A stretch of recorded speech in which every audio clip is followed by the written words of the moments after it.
Hello and welcome everybody to another episode of Books and Bytes. Today, we're going on a deep dive into a world that's both futuristic and unsettling. Aldous Huxley's Brave New World. It's a book that's stuck with readers for almost a century, and for good reason. It really gets under your skin, doesn't it? I think it's because Brave New World, it isn't just science fiction, it's a commentary on human nature, on our desires and our fears, and how those might play out in a technologically advanced society. Exactly. And, before we get into the nitty-gritty, it's worth taking a step back and looking at the big picture. I mean, what's this book really about? At its core, Brave New World explores the tension between individual freedom and societal stability. Huxley presents us with a world where happiness is engineered, where pain and suffering are virtually eliminated, but at a cost. The cost being pretty much everything we consider human. Right. Family love, real emotion, even the freedom to be unhappy. Precisely. And that's the dilemma Huxley throws at us.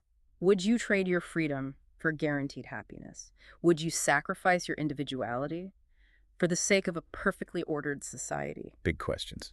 So how does this all play out in the story? Let's start at the beginning. Huxley drops us right into this futuristic world state, where things are, to put it mildly, different.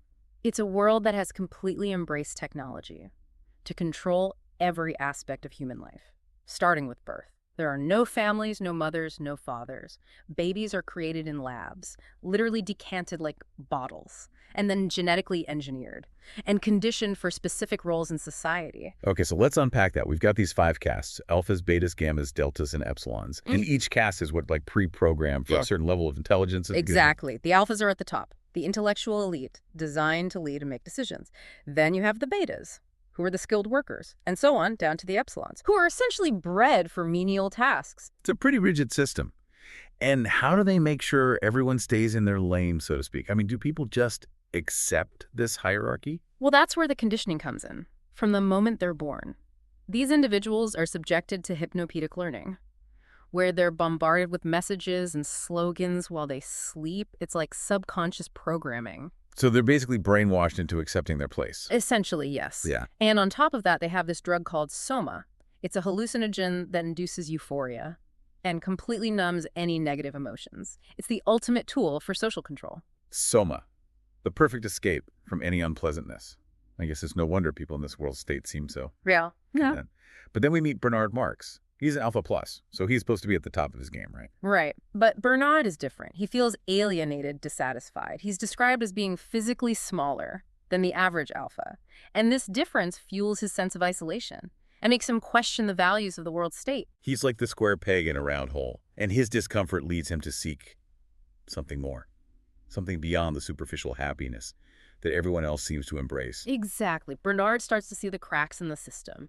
He recognizes the shallowness of their relationships, the emptiness of their pursuits. He yearns for something real, something authentic. And then there's Lenina Crown, a beta who embodies the world state's ideals. She's completely bought into the system, casual sex, soma, the whole 9 yards. Lenina represents the majority of citizens who have been successfully conditioned. She's content with her life, at least on the surface. But her encounter with Bernard, and later with John, starts to challenge her worldview. And that encounter happens when Bernard takes Lenina on a trip to the Savage Reservation, which is like this: what preserve of the old world? Right. It's one of the few places left on Earth where people still live in a more natural, unconditioned state. And it's there that they meet John the Savage. John's upbringing has been completely different from anything Bernard or Lenina have ever known. He's grown up with family, with tradition, with pain and suffering, and he's familiar with literature and religion, things that are completely forbidden in the world state. So he's like this walking embodiment of everything the world state has tried to eliminate. And when he's brought back to this brave new world, it's like a collision of 2 completely different realities. Exactly. He's initially fascinated by the technology, the efficiency, but he's also horrified by the shallowness, the lack of genuine emotion, the reliance on soma to escape any kind of discomfort. It's almost like he's looking in a distorted mirror, right? Seeing a version of humanity that's been stripped of everything he considers essential. And his reaction to the world state forces us to confront those same questions. What is progress, really? Is a life without pain and suffering truly a better life? Even if it means sacrificing our freedom and individuality. And let's not forget about John's mother, Linda. She's a tragic figure, isn't she? Someone who was ripped from the world state and forced to live in the savage reservation, and then brought back, only to find herself completely out of place. Her story highlights the dangers of trying to force conformity. She never truly adapts to the world state's values, and her addiction to soma becomes her only escape from a reality she finds unbearable. It's heartbreaking to see how her life unfolds, and how her relationship with John is strained by their vastly different experiences. And speaking of strained relationships, how about Bernard and Lenina? Their initial attraction to each other is based on such different motivations, isn't it? Yeah, Bernard is drawn to Lenina because she represents everything he's rebelling against, while Lenina is intrigued by Bernard's unconventionality, his willingness to question the norms, but ultimately their differences prove too great to overcome. Their relationship, or lack thereof, reveals the limitations of a society that prioritizes superficiality and instant gratification over genuine connection and emotional depth. And then there's John's relationship with the world state itself. He tries to rebel, to awaken people to what he sees as the emptiness of their lives, but his attempts are met with confusion and hostility. That scene where he tries to stop the Deltas from taking their soma ration is so powerful, isn't it? He throws the tablets out the window and shouts, "Don't take that horrible stuff, it's poison." But they just want their soma back. They don't understand his desire for freedom, for something more than just blissful ignorance. It's a stark reminder of how ingrained the world state's conditioning is. These people have been programmed from birth to accept soma as the answer to all their problems, and they can't even fathom a life without it. And that brings us to Mustafa Mond, the world controller, who represents the ultimate embodiment of the world state's philosophy. He's intelligent, he's rational, and he genuinely believes that the sacrifices they've made, the elimination of art religion, even science to a certain extent, are necessary for the greater good. He's the architect of this brave new world, and he defends it passionately. But there's something chilling about his logic isn't there. The idea that happiness can be engineered, that freedom is a dangerous illusion. Mond's arguments are compelling, but they also raise some uncomfortable questions. Is stability more important than freedom? Is happiness more valuable than truth? And what are the long-term consequences of a society that suppresses individuality and independent thought? These are questions that resonate even more strongly today, as we grapple with the growing influence of technology on our lives. Are we moving towards a similar world of engineered happiness and controlled experiences? Are we sacrificing our freedom for convenience, for comfort, for the illusion of security? It's something to think about, isn't it? And that's what makes Brave New World such a timeless and thought-provoking book. It forces us to confront these questions head-on, to examine our own values, and to consider the kind of world we want to create for ourselves and for future generations. John's rebellion may have been doomed from the start, but his struggle resonates with something deep within us, that human desire for something more than just a life of ease and contentment. His tragic fate reminds us that the pursuit of truth, of meaning, of genuine connection often comes at a cost. But it's a cost that many of us are willing to pay. Because without those things, what are we really living for? What struck me most about John is his fascination with Shakespeare.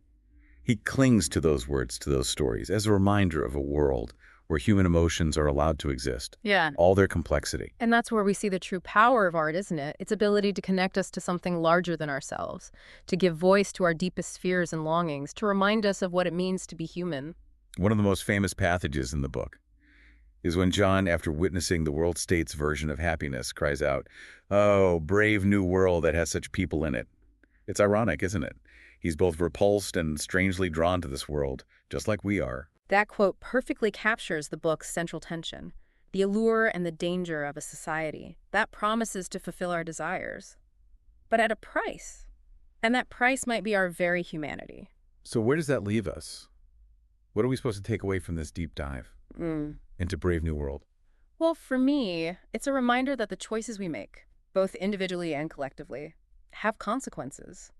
The world we create is a reflection of our values, our priorities, and the stories we tell ourselves about what it means to be happy, to be free, to be human. It's a call to be mindful, to be critical, to question the systems we're part of, and to fight for the things that truly matter, even if it means going against the grain. And it's interesting how Huxley uses the imagery of factories and machinery to describe the world's state. It's like they've turned human life into a mass production process, where everything is standardized and controlled. That's a great point. The Volkanovsky process, where they clone embryos and create dozens of identical humans, is a prime example of that. It's like they're manufacturing people on an assembly line, each one designed for a specific purpose. And that purpose is to maintain the stability of the world state right. Individuality is seen as a threat, something that could disrupt the smooth functioning of the machine. Exactly. And they use all sorts of tools to enforce that conformity, not just genetic engineering, but also psychological manipulation. Think about the hypnopedic learning we talked about earlier. It's a way of implanting beliefs and values into people's minds without them even realizing it. It's like they're pre-programming people to be happy, to accept their place, to never question the system, and anyone who doesn't fit the mold, well, they're either exiled Or they meet a tragic end like John. His suicide is a stark reminder of the price of freedom in a world that has eliminated choice. He chooses death over a life of empty contentment. It's a bleak ending. But it also makes you think about the limits of control, doesn't it?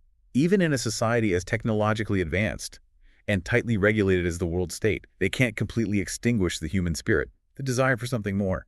Right. John's rebellion, however futile, represents that spark of individuality, that refusal to be completely absorbed by the machine. And that's something we can all relate to, even if we haven't faced the same extreme circumstances. I mean, think about the pressures we face in our own society. To conform, to fit in, to follow the prescribed path, to success and happiness, social media advertising, even our education system. They all play a role in shaping our values and our choices. Absolutely. Brave New World might be a work of fiction, but it holds up a mirror to our own society and asks us to examine the ways in which we might be sacrificing our freedom and our individuality for the sake of comfort and security. So what can we do about it? Are we doomed to follow in the footsteps of the world state? I don't think so. I think Brave New World is a warning, not a prophecy. It's a call to be aware, to be critical, to make conscious choices about the kind of world we want to live in. And to remember that true happiness comes, not from mindless contentment, but from embracing the full spectrum of human experience, even the painful parts. Exactly. To quote Shakespeare, as John so often does, the web of our life is of a mingled yarn, good and ill together. And it's in that mingling, in that complexity, that we find meaning and purpose. So as we wrap up this deep dive into Brave New World, I think the key takeaway is this. We have a choice. We can passively accept the world as it is presented to us, or we can actively shape it into something better. And that choice begins with awareness, with asking questions, with challenging the status quo, just like Bernard and John did, even though they ultimately paid a high price for their dissent. It's a book that stays with you, that makes you think about the world in a new way.